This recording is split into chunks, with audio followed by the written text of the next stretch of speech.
Welcome to Direct Approach, a bi-weekly podcast hosted by Wayne Moorehead, delivering timely insights, fresh perspectives, and actionable takeaways from your direct selling executive peers to fuel your business's growth and evolution. What does it take to build a company that truly lasts? In this episode of Direct Approach, host Wayne Moorehead sits down with Rob Sperry, author of Built to Last in Direct Selling, to explore the principles, pitfalls, and patterns behind sustainable growth. From belief in culture to compensation and execution, Rob delivers a masterclass in what it takes to thrive. But before we begin, we'd like to thank this episode's sponsor, Order Groove. Order Groove powers smarter subscriptions for serious direct selling brands. As the leading subscription platform for the world's fastest growing direct selling companies, Order Groove turns basic auto ship into a high-performing growth engine, driving recurring revenue, improving distributor retention, and maximizing customer lifetime value. Order Groove's flexible API seamlessly integrates with any e-commerce, commission, marketing, or homegrown system. Ready to future-proof your revenue model? Discover how Order Groove can help you boost retention, drive revenue, and empower your distributors. Visit ordergroove.com to learn more. Now let's welcome your host, Wayne Moorehead, and his guest, Rob Sperry.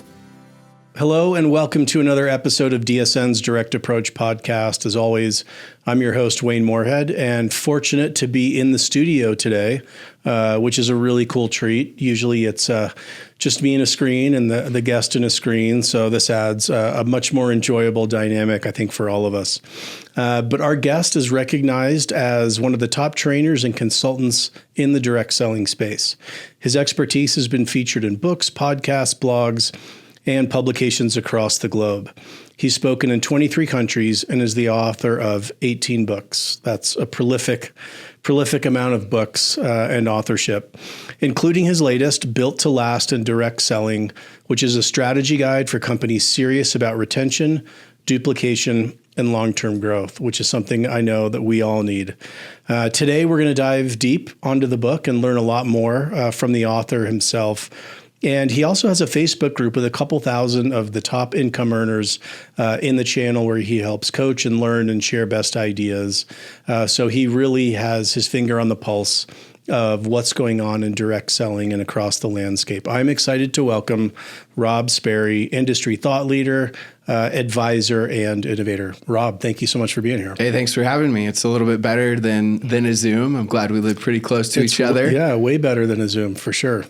And I can't believe, both of us have been in the channel for quite a long time, and we only recently had the chance to meet. I've heard your name, heard of you and your books and achievements, but great to finally get to sit down and have a conversation. It's such a small world, and we have so many different connections and paths that didn't quite cross. So I get to officially meet the man, the myth, the legend, and now here we are in person doing a podcast. Yeah, I've been so excited about this conversation.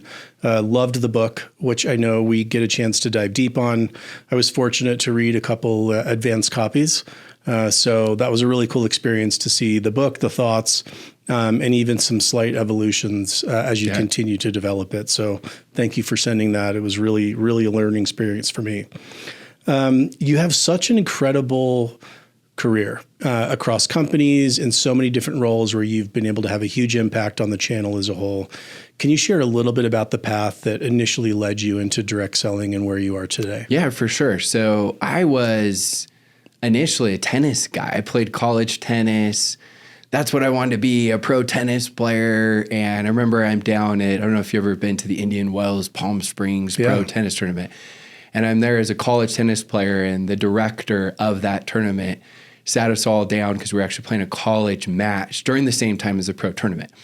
And he says, you don't make any money unless you're in the top 100. And I'm like, I just want to just play. And I'm like, oh, all right. So that kind of, at that point, I wasn't good enough, right? I was good enough to play college, but it's like you put in 4 or 5 hours and then you have the hope and dream that maybe, but I wasn't good enough. I was good, but I was not that good. And so I went into the only thing I knew, which was coaching tennis. And coached tennis and ran my own tennis program for about 3-4 years. And then after that, I ran a tennis club. I thought that was the dream job, age 24 years old. I was making just barely 6 figures, which I don't know with inflation how much that is now. But as a 24-year-old, I thought that was like so much money. And I did that from age 24 to 28. But I realized that my income had capped and that it was trading time for freedom, right? It was like I just all the time I wanted to go on trips with my wife or kids or different things. I couldn't because it's like I would lose all the money and there were certain lessons that counted on me. So I started asking everybody at the tennis club, what did you do? How did you make your money? Like we're talking local people that you would know that sold their companies for 100 million. One guy sold it for 2 billion, right? All these different legends. And I'd be like, what'd you do? How'd you make your money? And I'd go to their homes. And because I was the tennis pro, I had that connection. And long story short, I ended up getting introduced to or started teaching tennis to a guy that had been very successful in network marketing. He's been in network marketing now 35 years, a legend of legends. And he was retired. So he didn't pitch me on his business at all. And I just thought that he was like corporate and then he was doing massive commercial real estate. So I teach his kids tennis and he never talked about it. And then 3 years later, after getting to know his family extremely well, he came to me and told me that he was going to make a huge run and was really excited. He wanted to help his kids and wanted to help me because we were close friends. And long story short, I got into the profession. Living here in Utah, I thought if you're not approached by at least 5 companies, you don't have friends. And I just thought that is something that you just do not do. So crazy story. I'd been approached by 11 companies and said no to every single one. I had no interest. I thought you only do that if you're really, really struggling. And I figured out that's actually checks off all the boxes. When you don't think network marketing, you just think, okay, yeah, time freedom, upside, right? Mentorship, recognition, culture, trips, like all of these things, incredible products. And you took away the stigma. Network marketing done right's your greatest dream. Done wrong, yeah, it's your biggest nightmare if it's done wrong. Sure. But done right. And I'd never heard that side. So I got started and it was a lot of fun. A lot of crazy highs and lows. No, absolutely. I think throughout all of our careers, we get to experience that. But well, first, congratulations for competing at that level. I mean, in any sport is a huge accomplishment to be, in that really top tiny percentage of people that are able to function at that level. And I think I know the individual that introduced you into direct selling. The first direct selling company that I came into, he had already been an icon there. Yeah. And so if you're going to be introduced into direct selling, it doesn't hurt to have, somebody that completely knows the ropes, that's had incredible success. And so I'm always amazed how we all come into the direct selling channel. And ultimately it ends up, it's a personal introduction, but at the end, it's all about kind of that why, about having an impact on people is why I think so many people are attracted to it as well as stay in it, whether it's on the field side or the corporate side. And I'm excited to dig in on the book. I went through it a couple times, and it really caused me to think a lot about what I've done in the past, how I want to operate on the corporate side in the future, even potential landmines to be looking out for today in this very interesting, shifting, direct selling landscape. And so I'd love all of the listeners to get a little bit of a synopsis of the book. And I'd love to know more, with writing 18 books before, why this book and why now? Yeah. So I was not planning on writing another book for several years. I felt like I had a little bit of the burnout. I've got 6 or 7 personal books, and then I've done a lot where I help these top leaders create these book collaborations. And I said, okay, I'm not going to do my own personal book for a while. Like I really want to feel like there's a need. And Stuart Johnson shoots me a text. He's like, hey, I think you need to write a book. I'm like, I got 18 of them. He said, I don't need to write a book. And he said, no. He says, you need to take a different angle. He said, I've seen a lot of the content you have, a lot of your insights. You've got a unique perspective of having success in the field and then having success on the opposite side from, speaking and training top earners and coaching and consulting companies. And so he said, I think you could write a really good book. And so I'm like, oh, you're right. Like it made me mad because I didn't want to, but he was right. And so I kind of went through everything, like all of my experiences from consulting companies, my experiences even from like keynote speaking, from coaching these top leaders, and everything from both sides of it, and just started fresh and started just thinking, okay, what are all the things that I get asked from both sides where I could create that bridge? Because you have a combination of some companies that are stuck on principles that work, but they haven't adapted their techniques, because principles are timeless. Techniques adapt and evolve. And so you have these legacy type principles that they still work, but their techniques had not evolved at all. And you're seeing a slow death or decline. And other companies are seeing that they're gone. They're no longer.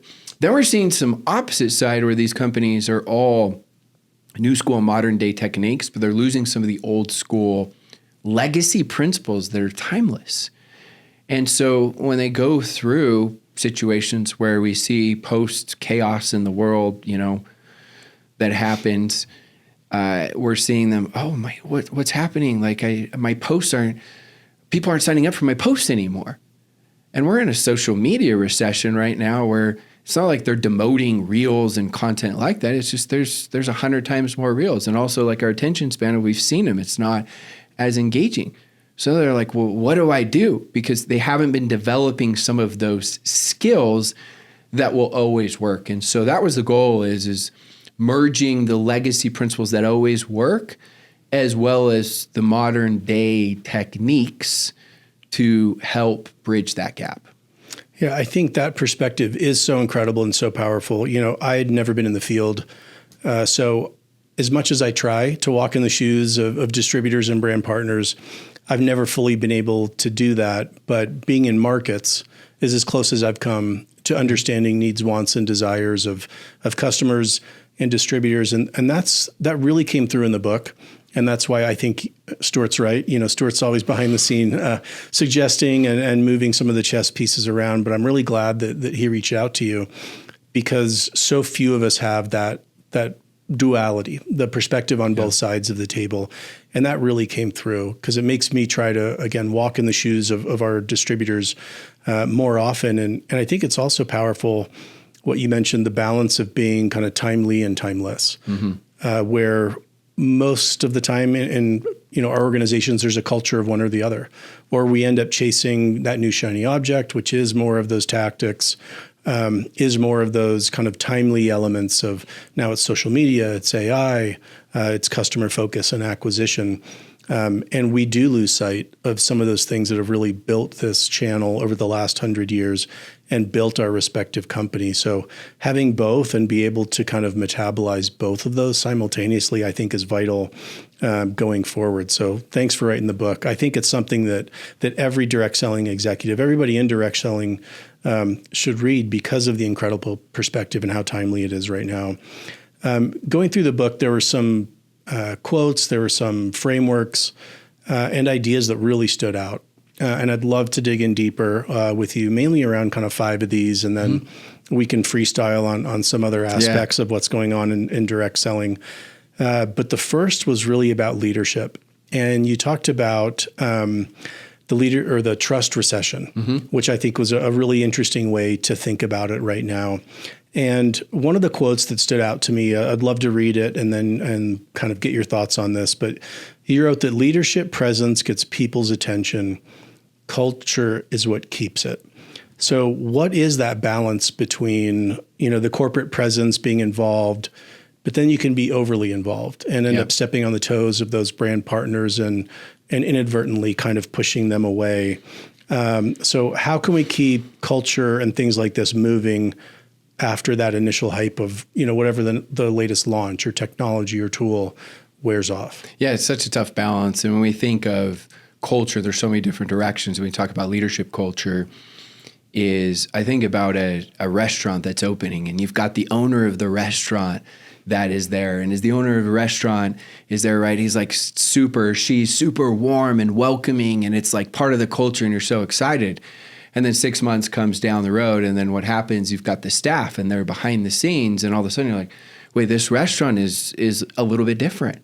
This restaurant, it doesn't have the same vibe. The food's the same, but we know there's a big difference with ambiance and culture. Then I think with, in general, people are paying for communities. Like, people pay to go to church, whether it's tithing money, whether it's gas, whether it's time to be there. You think of all the different types of communities there are. People are paying for that culture. They're desperate for it. And in a world where we're so connected via social media, we're also so disconnected, right? We're next to our spouses or our loved ones, just everybody on their phones. And so I look at that and I say, at the beginning, yes, we get addicted in network marketing or direct sales, especially to the launch of the system, the launch of the products, the launch of the promotion, the launch of everything, right? And everyone gets really excited. It's all about the launch. So the emotions are extremely high. But after that, what culture is where is that baseline of emotions? Where does it land after that initial hype? That's going to be one of the KPIs, right? That you're going to look at, like, where is that culture? And so with corporate, it's difficult because people commit to what they create. So you're kind of like the one behind the scenes, helping to make it their idea, right? You can get a lot done if you get a ton of people credit. You are helping them as there's different committees and different boards and different things like that people are on as they go. But you're behind the scenes knowing the direction you want to go and doing your best to help make their idea as you're pushing along. But at the same time, you also know there's a balance between having a presence, because it's not like you think your typical CEO, like in a company, they don't have to be forward facing all the time. You're not dealing with the connection, the human emotions, right? Of them wanting to develop and become better human beings and people. It's not the same. And in this, sometimes CEOs don't realize that, and they're all about the numbers and X's and O's, which are super important. But you also have to have, I don't want to say the personality, because it's not personality driven, but there is a level of they are attracted or migrate towards, who that person is and who they're becoming. So there's that balance, as well as empowering the leaders to help create this culture, because culture will help with, that's your best retention. That is, as you look at it, it's a much easier way to get everybody rowing in the exact same direction. It's how you can create something much bigger than just the money, right? Yes, I get it. The money's important. As Jim Rohn says, it's like oxygen. But as we've seen in these different companies I've seen behind the scenes, they make $300 to $400 a month. Most people stay. But how do we get them to there? How do we keep them where it's so big? And I look at some of these legacy companies that have people, and this isn't a knock on them. This is a strength. But they've had people stick for 10, 15 years that aren't making a lot of money, and they love it. Because to them, it's what they get to be around. It's who they get to rub shoulders with. They get to dream again, and they're around such an incredible culture. So it's so important, and everyone says they know it. But in the book, I dive deep into some of the things to challenge how well are you actually doing this. Yeah, can you share? That was another aspect of the book I loved, was all the examples that you used from in and out of the channel. And there was actually one of your examples, I was there. So you're referencing a company, I was kind of there through some of those dynamics. And it was really interesting to read and to think back on that time. And you were spot on how some of those dynamics impacted the ultimate success of that company and its longevity.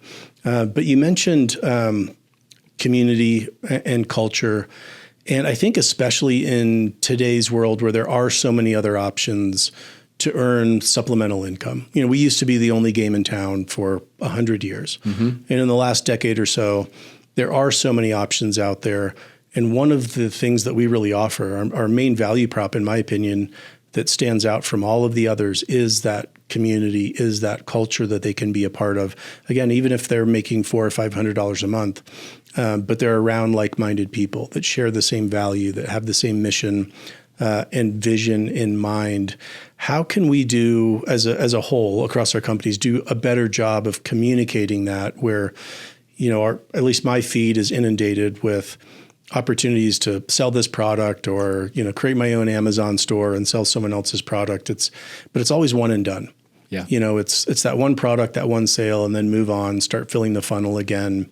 And I know we're going to get into retention a little bit in a minute. But how can we help communicate that value proposition better?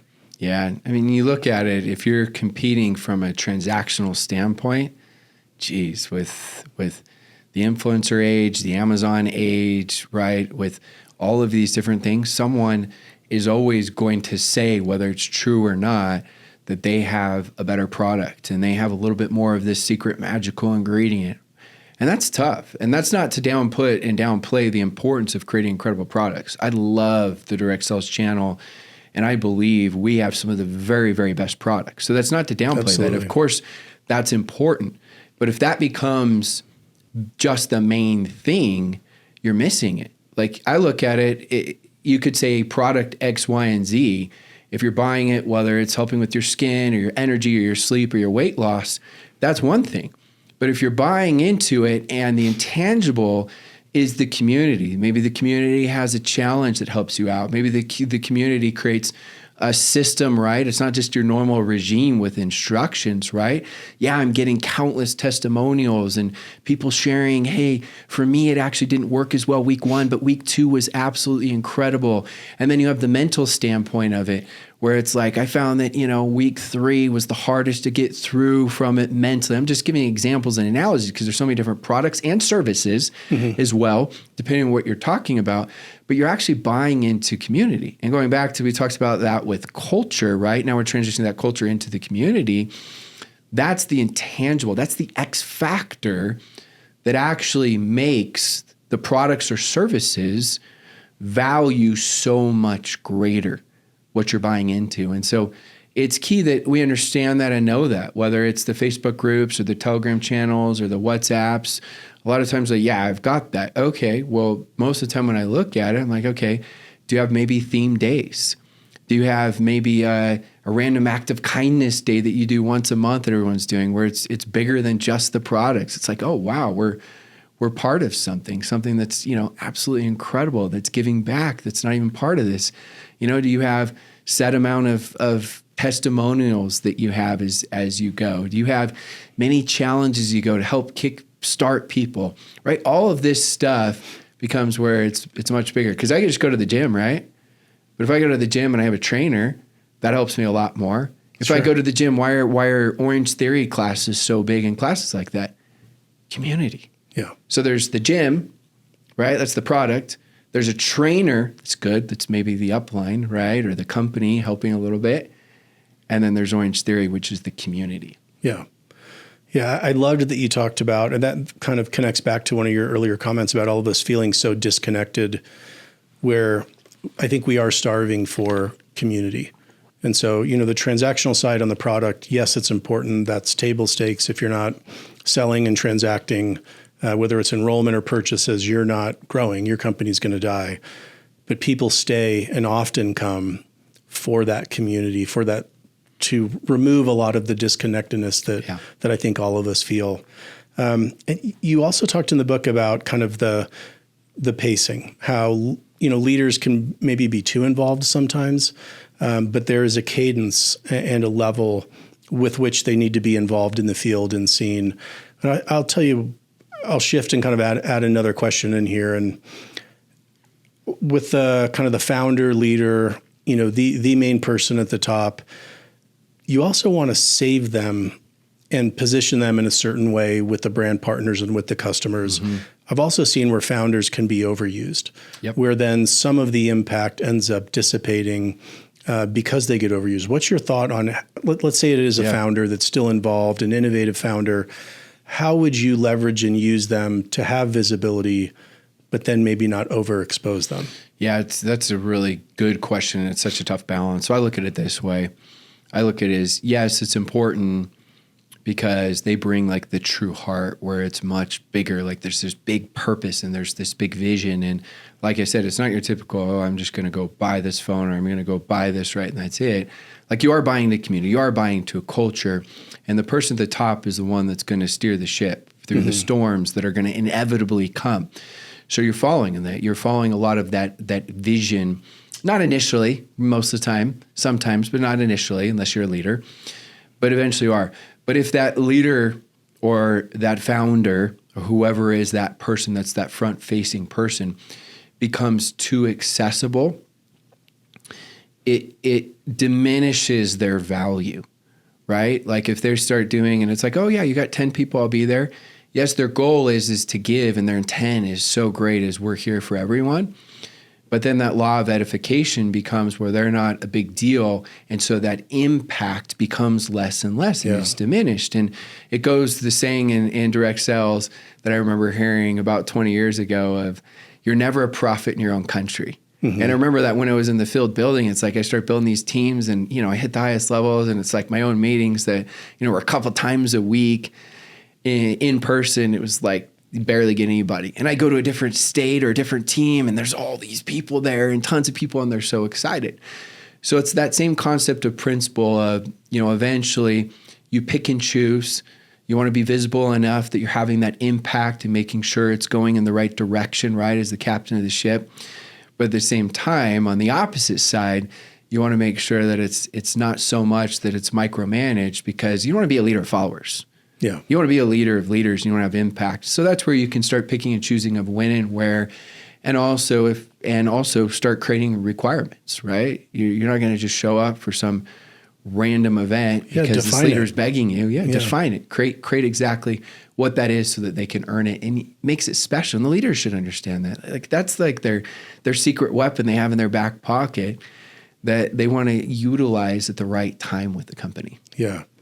Yeah. Being very strategic when you kind of pull out the big guns, and also not just kind of a frequency, but I think to your point, also the information and the topics that they cover, keeping it the vision level, really being inspiring, letting others in the company kind of develop and deliver more of the how-tos and the day-to-day. But what is the right pacing? So take the founder aspect kind of to the side for corporate leadership. So president, executive team, directors, like what is the right pacing on being visible, keeping in touch with the field, but also not overdoing it so you're overwhelming and creating confusion in the field? Yeah, it's a balance. It's a balance of how big is your company.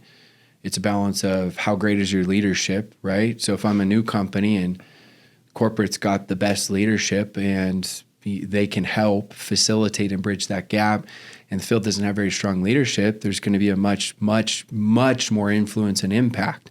But the goal is to shift from being the forward-facing, right, leading from the front, doing whatever it takes, to being from behind and leveling up and empowering them and pushing them to the front. And so I would look at a combination of how good is your leadership in the field, right? And obviously the larger you are as a company, the more leadership that you're going to have, the more faces you have. Then you're going to look from the behind the scenes of what's the direction that you want to go. So you're like the Wizard of Oz, right, behind the scenes, pulling the strings, not in a bossy way, because as we all know, leaders don't want to be told what to do, in an influential way, asking good questions, right, empowering them and helping to, hey, if we're a little bit off course, right, maybe it's some committee that you need to create that helps with it, or a suggestion that you have, or a third-party person that can bridge that gap and bring some credibility in between corporate and the field as you go. And so I look at it as if you do have a really good field, then you're behind the scenes, and if maybe you have your little your board of different committees that you have, and you have one or two corporate people that are on that to help facilitate that as they go. And it's definitely a combination of where you're at, where they're at, and making sure you're headed in the right direction. Yeah, I love that. So was there an example of a company from that chapter that really stood out to you, that really kind of exemplified this leadership and visibility? Oh, yeah, for sure. And I don't give company names or anything like that, but I've seen both the good and the bad. I gave a lot of the bad examples in the books, and I give good examples. I don't name sometimes those companies, so it's a lot more shareable for everybody. Sure. But 100%, I saw a specific company that understood and realized that, and I'll give that example, and then from that I've seen numerous that do it, that they create these committees and these subcommittees. But what they learned is don't just have just the legacy leaders. This particular company is took a balance of, they had a total of 8 people from the field, and they took 4 that were legacy type leaders but were still working. And then they took 4 that were emerging leaders that were just full on in the trenches. And then they took 2 corporate people.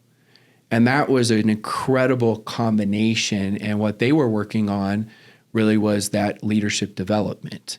Now, I've seen other companies since then that you don't want to get where it's over committee or anything like that, or overdo meetings and take them out of the field, but it also can help in the direction that you're going, and it's a huge deal. And I've seen other companies where they create these committees specifically for, maybe one is for just recognition, another one's for, some of their systems they're working on as they go. Yeah, I think those different perspectives from the corporate and then different types of field leaders adds incredible value and insights for the company to base decisions off of. And I love that you use the operative word of leaders that are working.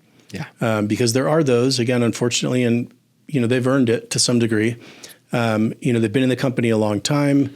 They're making great money. They might provide great leadership, but if they're not building and recruiting, their finger's not always as close on the pulse as those that are emerging, as those that are really developing other leaders beneath them. So, and sometimes what I would say is if you can, because I know the politics can be tricky, and you can easily offend those leaders, and you got to do the right thing. I know there's just so much to that I can't just say there's a one size fits all on it. But sometimes what you do is you create a specific requirement of them being active, so it becomes less political. That's great. Less emotional, and much more of, hey, this is just what was created as we go. And then it's not personal. If you chose Susie over me, right? Like I've made $5 million more than Susie, right? Which, credit to that, but that can help out. Yeah, I think that's great. Socializing and communicating that criteria really does remove all the potential politics and landmines from that. I think that's a really great lesson for all of us to learn. So moving on to another chapter, we've touched on culture and community a little bit, but I'd love to zero in on your thoughts on culture and as it relates to recognition. And one of the quotes that really jumped out, actually there was two that really jumped out to me, but one, you said, what you celebrate becomes your culture. And then the other one that kind of hit me like a brick was, if you only recognize the top 1%, don't be shocked when the 99% stop showing up. Can you expand on that a little bit and thoughts on how that relates to kind of succeeding going forward? Yeah, for sure. So you are what you celebrate. You are what you recognize. So you could say that, and I meet with companies, right? And I could meet with a company and they'd be like, yeah, this and this is so important. So I'll say, okay, so the newest person making their money back, or I give an example of making $300 to $400 a month, or whatever it is that important? Oh, that is the most important thing. I said, okay, can you show me when and how you recognize it? Well, we don't have a rank for that. I said, but you just told me that that's the most important thing. It said, it's like Ralph Waldo Emerson said, what you do speaks so loudly, I cannot hear what you say. Right? What you do speaks so loudly, I cannot hear what you say. One of my favorite quotes of all time. And so you could say that your humanitarian project is so important. Okay, show me your recognition, because that tells me everything. You could say customer acquisition is become the most important thing to us.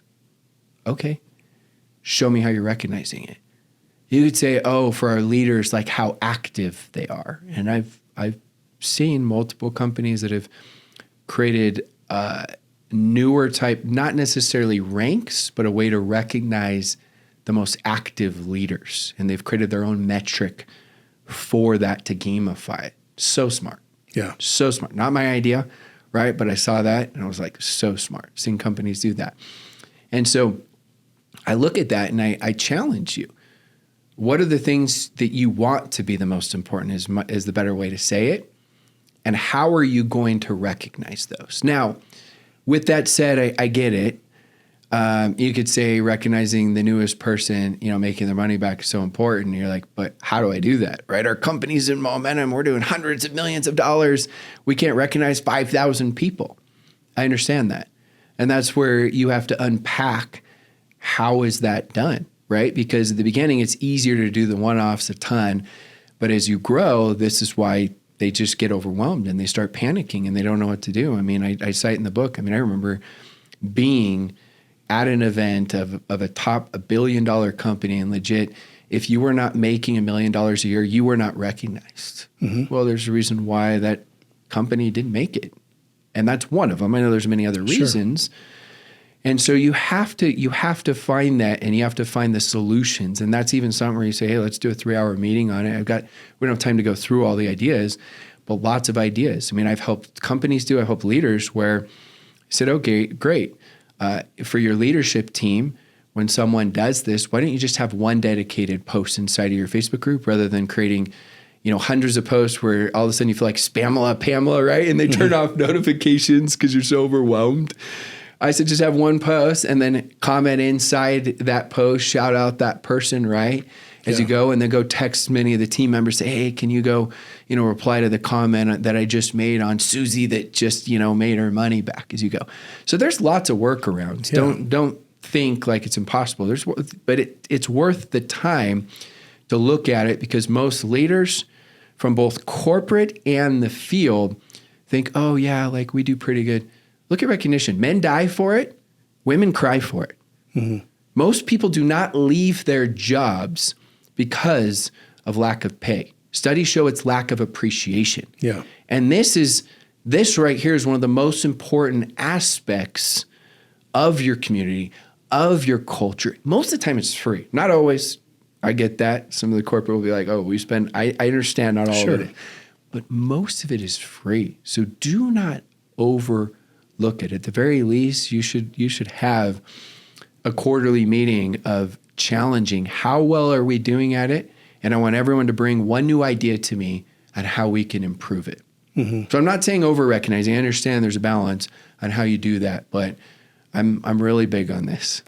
No, recognition is huge. I think none of our companies would be successful today without it. We've learned that it's one of the values that we provide, although it's interesting, to your point, it's such an important part of our business model, and yet we're still learning. We're still trying to figure out after 100 years, how to really recognize what people are wanting.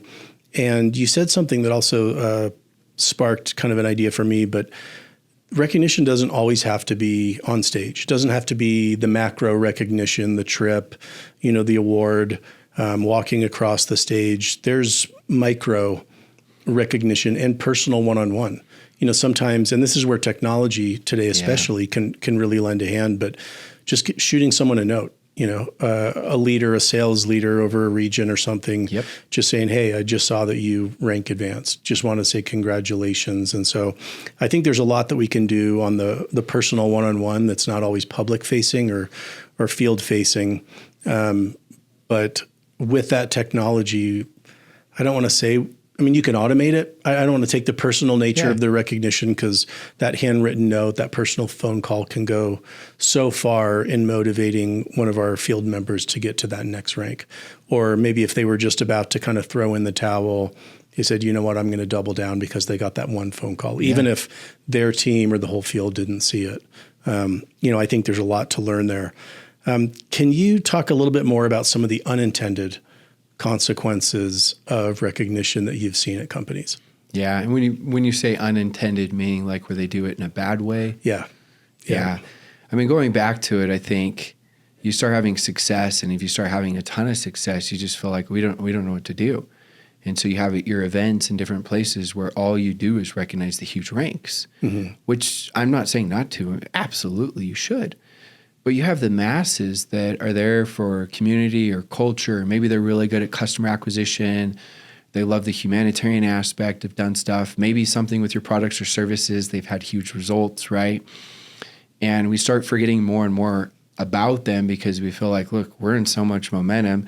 Sometimes you feel like you can't because you run out of time. And other times, sometimes without even thinking it consciously, they don't feel like they need to.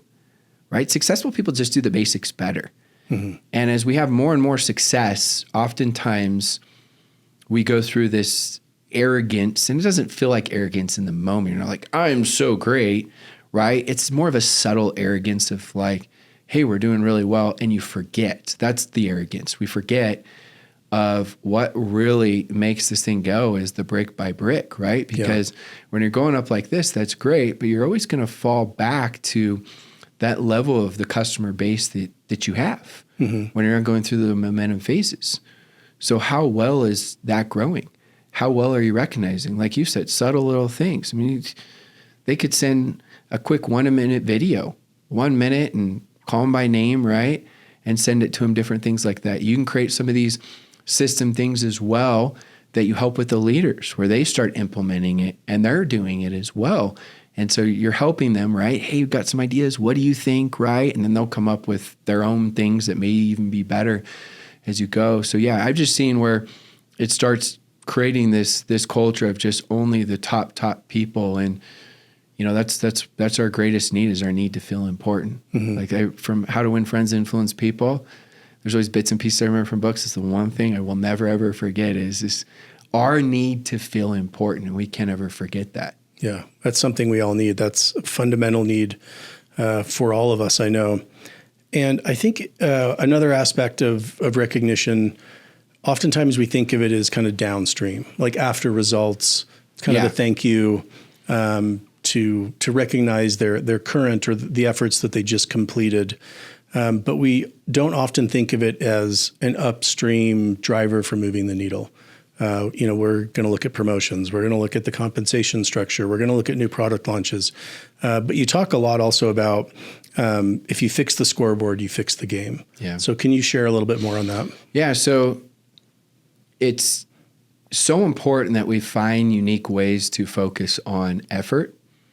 But at the same time, when we look at things like effort, where people can struggle and companies can struggle is, well, how?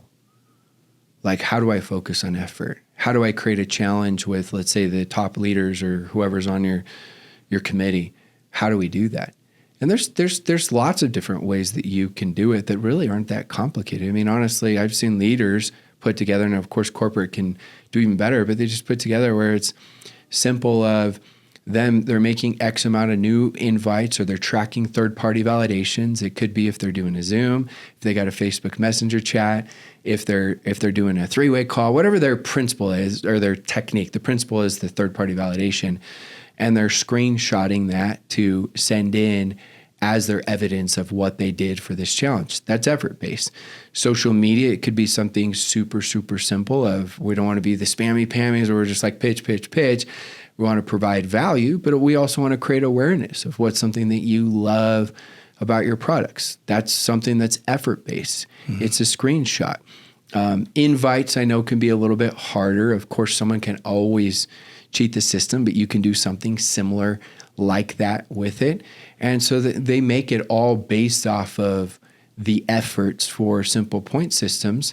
And then what they're doing is they're recognizing that. They're creating competitions and challenges of knowing that if you put in the right efforts, we know that's going to help us with the right results. And so I've seen leaders do that, and I've seen corporate do that, but not enough, right? It's just all results oriented, because that is easier to track, let's be honest. Sure. Everyone's trying to figure out, well, what can I do? Again, it takes a lot of creativity. If you know it's important, there's always a way. There's always a way to make it work. Are you ready to revolutionize the way your direct selling company accesses industry insights? Introducing the DSN Library's Smart Search, an AI-powered tool that puts over 2,000 curated assets at your fingertips. From compensation trends to emerging markets, answers are just a click away. If you're already a DSN supporter, then you have access to Smart Search right now. If not, it's time to check out our updated program for 2025. Starting at just $1,000 per month, your entire company can get access to the channel's most comprehensive collection of education and insights available.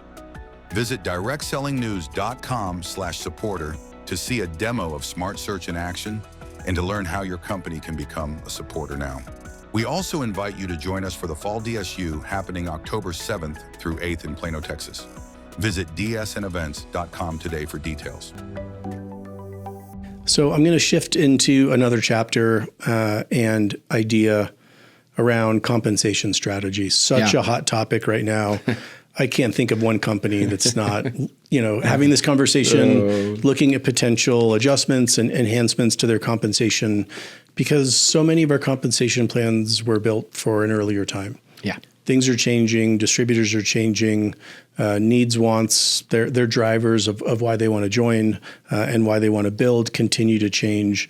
So the quote that really stood out to me around this was, if your comp plan is your biggest selling point, it'll always be your biggest liability. I wrote that down and underlined it like 3 times as I was reading it. Can you tell us a little bit more about that? Yeah, hopefully. I mean, I had a lot of grammar errors when you read those earlier versions. I didn't pick up on one of them. So, so the problem is as I said, we get addicted to the launch, we get addicted to the marketing aspect, and there's strengths and weaknesses in everything. So don't get me wrong. Of course, compensation's important. Sure. You can't be like, we have the best culture ever. Nobody makes any money, but it's so good, right? So don't get me wrong. I'm not saying that all these aspects are important, but when it becomes your main focal point and that's your main pitch, number one, you lose credibility. Yeah. Like thousands of companies and I don't know how many variations of comp plans, and somehow almost everyone has the greatest comp plan ever, even though they've never even seen more than 4 or 5, but they have the greatest comp plan ever. And so that's the entire pitch. When in reality, if you actually understand it, if you pay too much, you're out of business. If you pay too much from the comp plan standpoint, you're not going to have enough, right, revenue to be able to reinvest into products and innovation and systems and incredible corporate staff and your trips and your culture and everything else. So it's the right amount. And I would rather get paid on a comp plan that pays, I'm not saying to pay this amount, people, I'm giving an extreme example, but I'd rather pay 30% with something that duplicates massively because it has all those other components than something that pays out 90%. Yeah. That doesn't. So I think it's weak. I think it's short-sighted. I think that one takes that weak argument because they don't know how to explain some of those other things that I just explained. I think it's you actually are going to intrigue them more. And that was just a quick explanation. The book gives more in depth of giving the full dynamic of, yeah, we pay well. Mm-hmm. We pay the right amount, but we also understand, fill in all those other things that I gave. I think that's much more mature. I think you'll attract more of the right people, and you'll also keep more people as you go.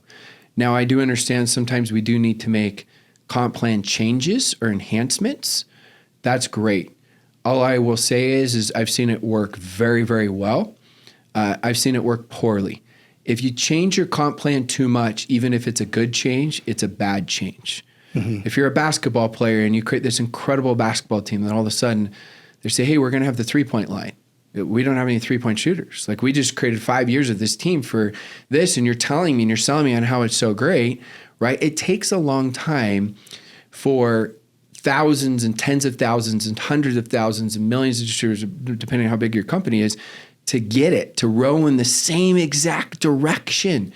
And when you're constantly changing, even though you think it's good, you're changing that where it's like they're stuck because the number one cause of failure is indecision. Mm-hmm. And so I'm not saying don't. Sometimes it's absolutely necessary. And if I could name companies, I won't mention companies' names, where literally the best thing that they did and they understood that. But I'm just saying use caution and try to, if you're going to do it. Not like we're going to do it again, or we're going to do it again, or we're going to do it again, or we're going to do it again as we go. But yes, I understand compensation plans drive human behavior. Mm-hmm. And what I also feel, I want to say this real quickly. This is like totally off the cuff, just coming to my mind. Right now, there's this fight with companies that have been around, and it's an inner battle. Sometimes it becomes an outer battle, and it's with corporate and these leaders that are collecting huge checks that aren't working. And corporate behind the scenes is frustrated, and they go back and forth. Well, yeah, but they serve it, they don't, and they're like, yeah, but if we want to grow, they need to be back in the trenches. I'll say this: it was pitched for far too long of work this business for several years, grow your business, and never work again. Yeah, I agree. Right? And that's not reality. Tell me what business in the world, that's just not reality. Now, is it leveraged income? Absolutely. But still, you still, maybe it's different where it's not the trenches the same. Maybe they're creating their own leadership type events, leadership development, behind the scenes, right? Maybe they're taking off the summer and they're working only 2-3 hours. That's fine. I understand that. That was the dream they earned. But they were pitched it, they bought it, And now I see founders like so frustrated. I'm like, you pitched that for 15 years. What do you expect? So now I see companies trying to find a way to adjust of rewarding, right, still legacy leaders, but finding a way where they need to be more active to completely capitalize on everything they've done. And that's tricky, right? Because I understand from the corporate standpoint, like, hey, I promise you it's going to help your team and everyone. But the leader standpoint's like, yeah, but this is what I was promised. And so, yeah, that's delicate. And there's so many different situations for that of where you go on it. But that was just something I wanted to point out. I'm proud that I feel like the profession now is stop talking that same way that they used to, because that's not reality. No, and you're right. And luckily you're hearing a lot less emphasis on that, celebrating more every rank, I think, throughout the compensation plan and every achievement. And I think it was really interesting. Something that stood out of what you just said was there's such challenges in changing the comp plan continually, over changing it. It can be terribly disruptive. It takes a long time for our field to kind of acclimate to those new behaviors that it's rewarding.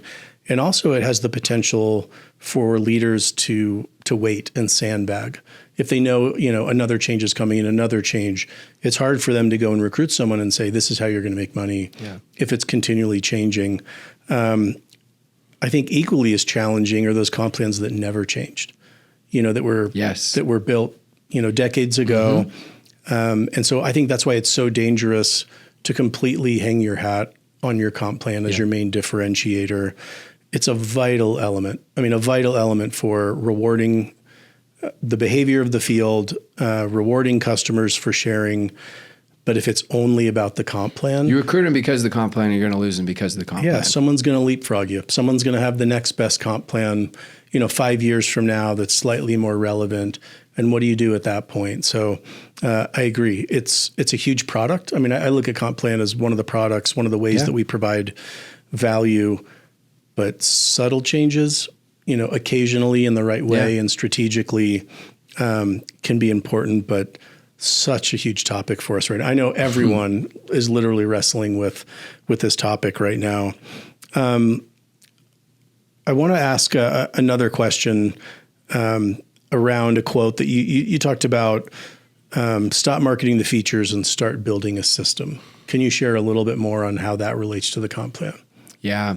So you look at it and the comp plan is just the percentage that you're paid out, right? The system is everything we've talked about, from your culture to your events, your personal development, your leadership development. There isn't much leadership development. When I ask companies, what's your leadership development? Yeah, you've got your big trip, but how are you developing them, right? Like the legacy companies did, where they have people coming 10 years later because it's so great, it's so big. How are you developing them? And they show me, and there really isn't much to it. You look at in-depth on your retention.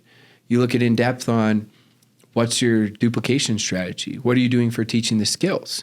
And all of this, with that said, is finding a way that you do this where you meet that person where they're at with your systems. Because I've got, we've talked about our kids in tennis. Yeah. I got one daughter that's going to go play college tennis. I've got one son that he wants to play twice a week for just an hour, right?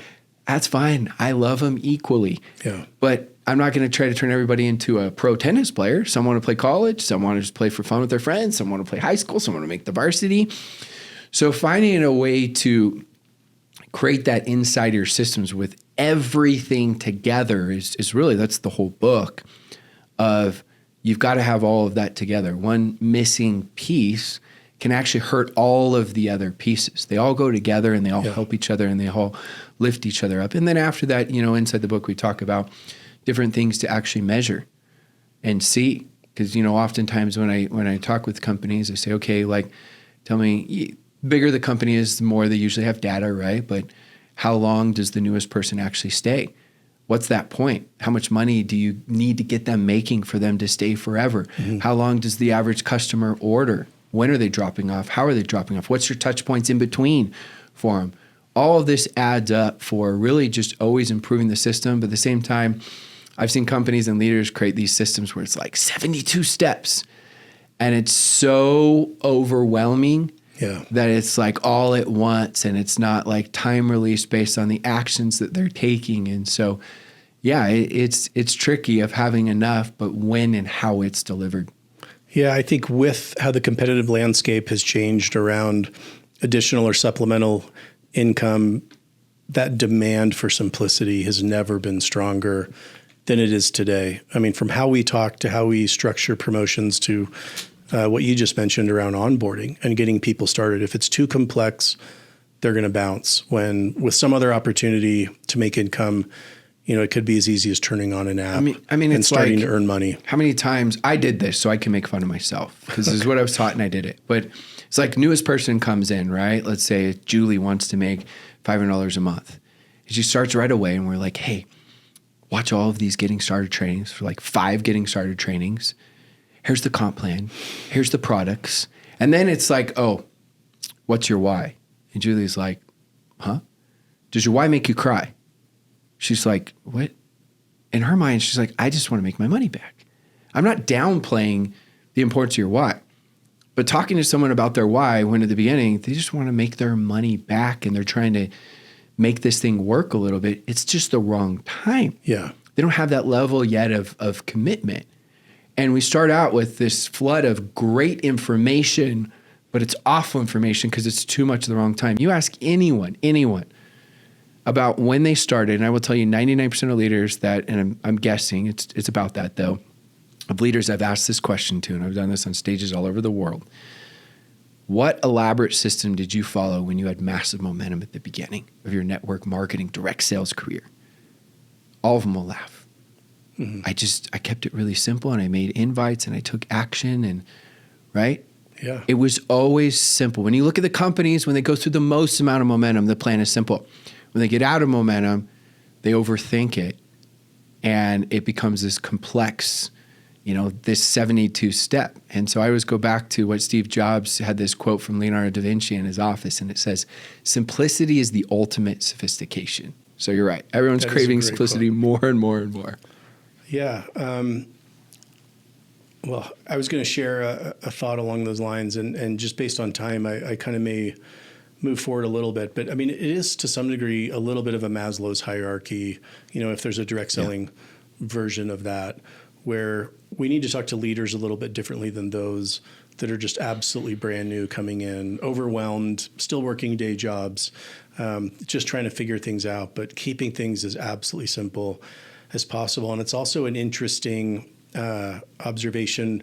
How many times have we been at an annual conference and one of the relatively new leaders gets up on stage, they've reached a solid rank in the middle or upper middle, and ask, how did you do it? And they're like, I don't know. To your point, it's like, I just shared the products that I loved. They kept it really simple. So I think there is a lot of importance on, I don't want to discount systems. They're vital to onboard. They're vital for enrollment. They're vital to build, but also just letting people also find their own path a little bit and provide just enough structure. And as they move up in rank, more and more structure so that they can teach and duplicate. But I've always been so amazed at some of those leaders that are like, we just kind of did it. We just kind of shared the work and, shared the product and did the work and put the time in and here we are. Just simplify the principles. Yeah, absolutely. I love that. So you also talked and touched on right there leadership development. And that was another chapter, another concept I'd love to dig in and hear more from you on. The quote that really stood out was, stop chasing stars and start raising workhorses. Can you give us more on that? Well, prior to social media, most people didn't know much about other companies existing. Yeah. They knew a little bit, but not much. They didn't know each other at all. They weren't as well connected. And so they stayed in their own lane and they stayed focused. And now with social media, there's always incredible strengths and there's incredible weaknesses. And so what they see on social media is everyone's highlight reel. It's not like anyone's going to go on social media, oh, I just had the worst month ever in my business. Everything sucks. I'm struggling, right? Everyone's sharing their highlight reel. So they always think, and I say always, not always, but They think that everyone else is doing better. Everyone else is in momentum, right? They think the grass is greener.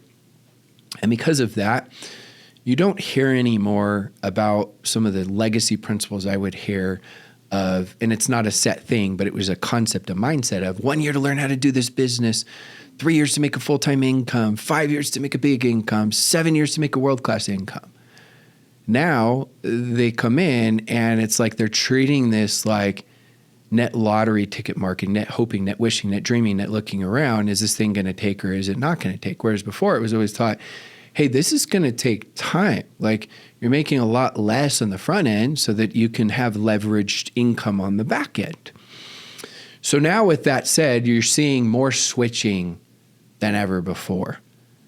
And you're seeing that as becoming more and more of a strategy, a hope, a wish, a dream, where great human beings, right, in their minds, they're thinking, hey, this is the greatest shortcut. I could build this, or I could recruit this person who's been in the profession 7 years, this person 30 years, this person 20 years. And so rather than them focusing on becoming better, as Jim Rohn says, don't wish you were easier, wish you were better, right? Become the person you would want to sponsor. Instead, their whole focus is being prolific at looking good on social media and also trying to find those people to entice. Sometimes, other times they're leaving anyway, so they're not enticing them to switch. They just want to be that place, right, for them to leave. And look, I'm not saying if someone's going to leave anyways, of course, I would say the leader's great. It's awesome if they leave with a great leader and a great company. There's nothing wrong with that. But it's a little bit different if that's your focus and that's your goal. I look at it as it's like being a homewrecker, right? You're single, they're married, and you're like, I want to break that up. I'm going to go entice them in a good marriage. It's like have an abundance mentality. Like that's weak. Become better. And for this profession to grow where we want to grow, for your company, whoever's tuning in to grow where you want it to grow, create such a strong culture, such a strong leadership development. And guess what's crazy? You will attract a lot of people when, say, their company goes out of business or switches, this or that, whatever reason, right? I'm not going there. That's not what this is about. You actually become the most attractive place because you have done things right. So what's crazy is when you don't focus on that, you don't focus on taking the shortcut and you say, no, we're going to do this right. Join or don't join. Yeah. That's not who we are. That's not what we're focused on. We're not the deal making company. We're not giving out front money or anything like that. This is good enough. This is where you want to be. You end up, right, raising the workhorses. And so it's just such an important thing. And everyone says that, or many say that, but it's just, it feels so easy. And the other aspect, this being around so long, is because there's more switching more often than ever before, the patience level is less and less, and the entitlement is higher and higher. Mm-hmm. So they did this amount in, let's say, 10 years, whatever amount. So they come in and they have this income expectation, but how many years did they take to get to that? So now they come in and if they're not where they want to be in 6 months, they bounce and they're to the next company. So you took the shortcut. Now you're addicted to the shortcut and you're like, oh no. And so you do it again and again and again, but it disrupts your entire culture because everyone thinks, well, that's how so-and-so built. That's what I need to do. That's what I should do. Right. And then also that's what you recognize. So now you're creating a disruption of recognizing all these people that come in and leave as you go. So we could spend a whole hour just on that as we go. But again, I'm not putting down, like if you create an incredible culture and someone's leaving anyways, of course, why would you not want them to join an incredible community, culture, company, products, services, leadership development, all that. But we've got to get back to the roots. Like I would ask, what's your leadership development program if I were meeting with you? And it's not like, what is it? Like when, how are you teaching? How are you developing? Because you started as a follower, then you become a leader of followers, then you're a leader of leaders as you go. Like how are you teaching that and developing in that? And I feel like the legacy companies did that so well. They did. Yeah, for sure. And we got to get back to more of that. I couldn't agree more. And there's so much in what you just said right now. I was kind of frantically taking notes, and I'll try to get to as many of my questions here on this as possible.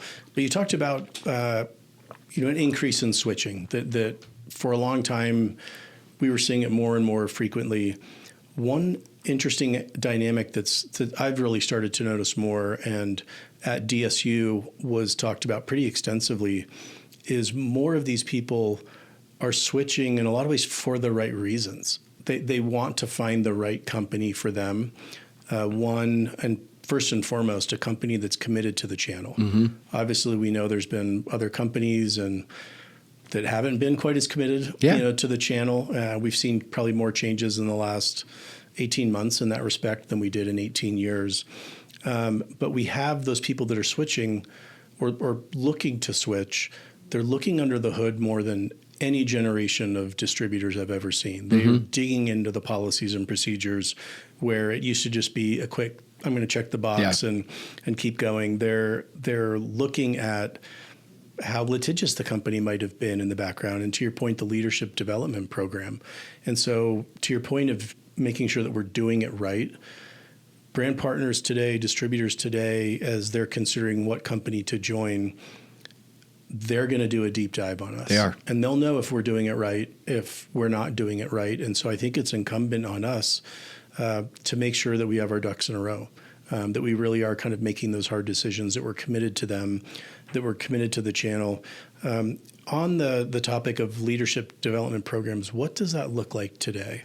And I know personal development's an important piece, but kind of runs in parallel with that. But what do you see are some of the best practices from a leadership development program today? Yeah, so there's the leaders developing leaders, and then there's corporate behind the scenes doing the best that they possibly can. Many companies do this. Many companies are doing better at it. But one of the companies saw that their highest rank, it took on average 5 years to hit this rank, and it's large income that they're making, and they found that rank, it was average person was making over $500,000. And they found a specific lower level rank, it would take about, 2-3 years to hit, where they're making about $30,000 a year. And they found when they started focusing on that specific rank, everything that they possibly could, help them get there. But once they get there, right, create, your really good fly-in. And then during that fly-in, like what are some of the skills and leadership you're teaching? They found that it greatly enhanced, more than double, for them to reach the highest rank, even though it was, that's a huge gap, around 30,000 to 500,000 as you go. And so it's investing in the right people. But then, like you said, well, what does that look like? Well, it's a combination of, you have your events, whether it's your in-country convention, depending on how big you are, or your international convention. This is a great time to leverage an extra day early. And you can go through and teach. Like, don't assume. Assumption is the number one problem with miscommunication. Everyone's on different levels of what they understand. Don't assume they know. Like, what does it look like now to be, you're a leader of followers, but you want to transition into a leader of leaders, right? If you're, most of the time, 7s recruit 6s, 6 recruit 5, 5s recruit 4s, 4s recruit 3s, and then it's done. Like, you want to become an 8, 9, and 10 and help facilitate so you have 6s and 7s. And so in that type of event and meeting, that's something where you could do it a separate fly-in if you want. It's just easier to maximize the budget because they're coming in anyways. You can do a full day program. I've helped lay out programs where it's a full day where it helps them on some of these things to develop as leaders, what to do, even basic things like communication, handling controversy, right, as you go, giving the spotlight to others, be the example, be the person you would want to sponsor as you go. And then up before that, you can help out with the leaders in the field as they have multiple trainings, but how many times is the same person always, right? Why would you not create a lower level leadership development of start out with them just sharing a testimonial, and then after that 5 minutes, and then them hosting, right? You want to be behind the scenes and developing some of these things. Have things where you help, again, maybe it's a committee, it's a suggestion, right? Because you don't want to tell your leaders what to do. But what I teach is create something super, super special where if they take a certain amount of action, they're going to earn a next level type of leadership development. And it could be one-offs, or it could be, specific 12 months you go. You could have certain things they unlock that are recorded, certain things that are live as you go. But that's special. It's almost like recognition. It's earned. And so they get that recognition, appreciation, importance, but you're also teaching them like bit by bit, piece by piece of next level where they're thinking and they're knowing exactly how can I level up as I go, because we know everything rises and falls on leadership. And we don't want just people that are just promoters or recruiters. That's good. That's important. But we want to develop leaders. Yeah, that is so powerful. Such a huge opportunity, often overlooked, probably more than we even realize. And you talked about the importance of weaving in that training to events, even the incentive trips, the elite trips. Sometimes we approach it as we just want to recognize them, which the intent is great. We want them to have a great week, and you end up getting together a couple times. There's no real training. And the events like that I've been a part of where we've gotten the most positive feedback from the field is when we've brought in trainers, brought in subject matter experts and speakers. We don't need to train the basics to those that are out there leading, leaders of leaders. But there are opportunities to help them still develop and grow. And again, the best feedback I've ever gotten are those that always incorporate that level of training and leadership development into those events. So again, another huge lesson and a great reminder for me. So getting into the last chapter we're going to touch on, and then I'll have a couple final questions, but retention. So we know it's important to some degree. It can often feel obvious, but still yet it probably doesn't get the attention that it really deserves. We focus on what are those incoming numbers, what were enrollments this month, and then we look at the retention, kind of the what's leaking out of the bucket. I'll say that's probably a bad way to word it. But your quote was, if you're not focused on retention, you're not in the business. Can you share more on the importance of this and how we can incorporate it better? Yeah, I'll keep it simple. I believe that corporate's responsibility is retention. It's corporate's responsibility. I mean, think about it. Leaders, their greatest strength, or distributors or promoters, is finding new people.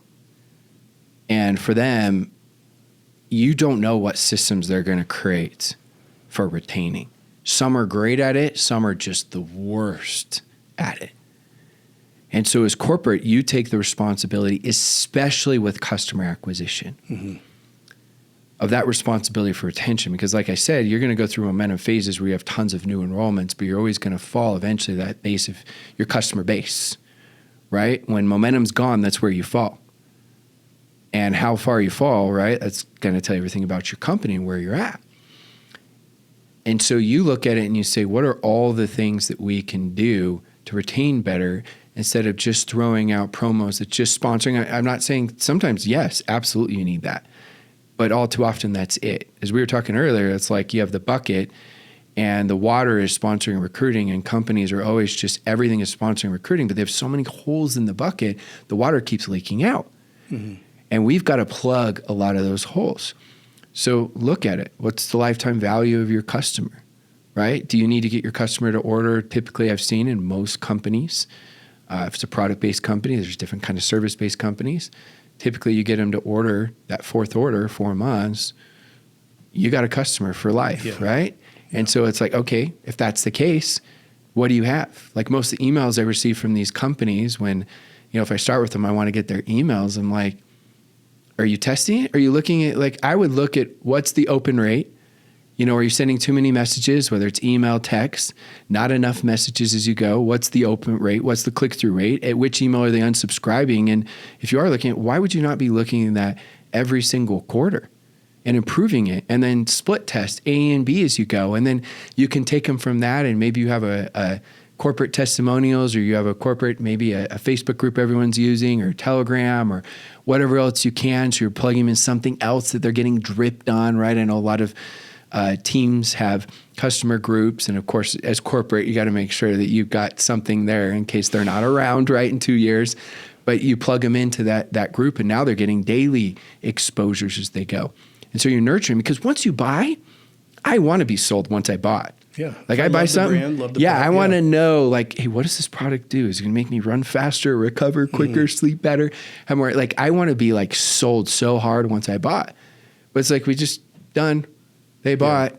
And if it is, it's like these generic messages. I mean, that's just one thing as you go. So you're looking at your numbers Or a one-time win-back Yeah. campaign after it's too late. And it's like, part. what are we Yeah. doing? It's like, man, if you could have just done some of these simple things, it doesn't take much to double those numbers. Yeah.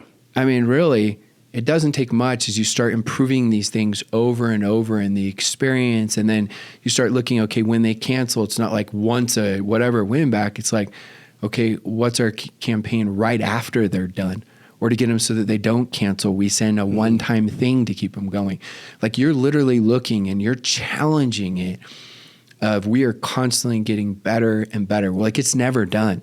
Mm-hmm. It's always better and better. And so I look at that and I think that's a huge piece because most of these distributors, they become prolific at sponsoring recruiting. And that's what they're going to be taught from the field.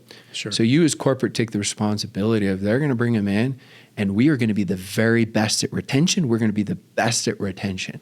Yeah. I totally agree. Even internally, not just the field, but again, we're often internally so focused on those recruitment enrollment numbers. And now with a lot of the tools and technology, and especially what's happening just even in the last months with AI, our ability to partner with our brand partners and distributors to retain, to bring people back, to increase the LTV and the AOV. And they're appreciative. In the past, they might have said, look, these are my customers. Yeah. Leave them alone. And now they're asking us, hey, help me keep that retention going. And I think we could easily justify from, a financial standpoint, just putting a few more resources. We have enough dedicated, towards the top end of the funnel. How do we keep people in? And you put 3 people and some tools on that full time, they're going to pay for themselves the first month. Yeah. It's pretty amazing. Big time. So yeah, a lot that we need to be doing there. So getting to the end here, you've been super generous with your time. So tell us a little bit about how we can get this book. I loved it. I know after this, I'm going to get people, which I won't, I'm going to get people emailing me saying, hey, give me a copy, send me a copy, which I promise I won't. But where can they go to get the book? Yeah, we'll drop it in the show notes, but right now, main plan, we'll also have it on Amazon for you, but we'll drop some things in the show notes for you guys to get it. And it was really exciting to write, very frustrating in a good way, very challenging because you go through a process, you're like, oh wait, you saw we ended up adding maybe 3 chapters from the first version as you go, and you're trying to make it all work. But it still ended up being a really fun project for sure.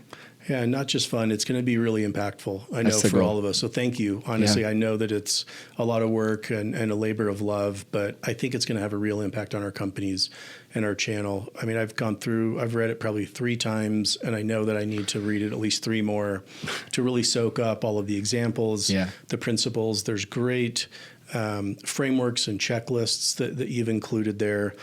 And this has also spawned another really interesting project that I know that you're working with Stuart and DSN on. Can you share what's going on in that world, how you're kind of taking those principles? So we officially now have the Built to Last podcast. So think of everything we talked about the book and the principles in this particular podcast. We are going to go over those Built to Last, just timeless principles, and we're going to be interviewing companies. And so it's going to be a great way to take how, it's good to start with this where you got to grill me. I'm sweating a little bit, right? You got to grill me.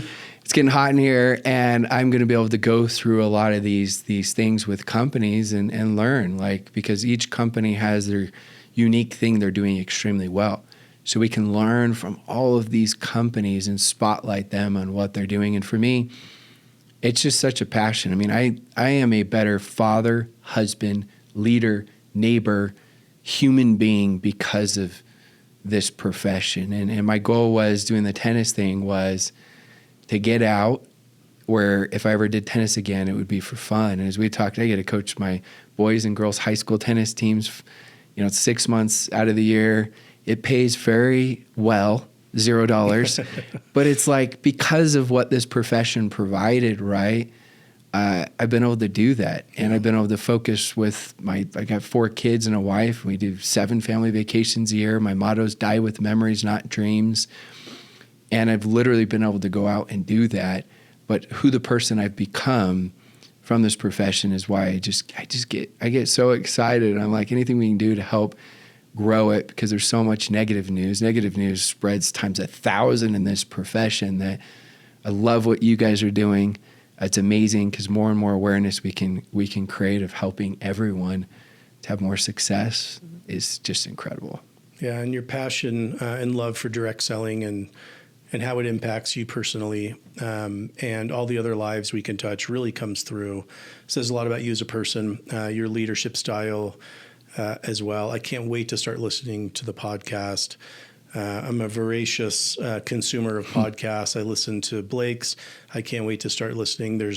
I get something different, a different perspective from each one that really give me tools that I put in the toolbox to bring back to work every day.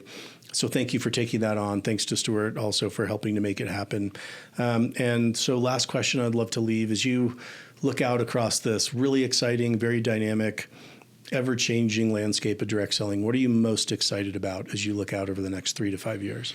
Yeah, I'm most excited. I feel like we've gone through a tough time the last several years. It wasn't like before in 2008 when the economy dipped and you had a lot of people that had never been part of the profession and they're like, hey, let's come in. We didn't see that same thing. Obviously, we've got an opportunity economy now with Airbnb and Uber and, affiliate marketing, influencers, all these different things.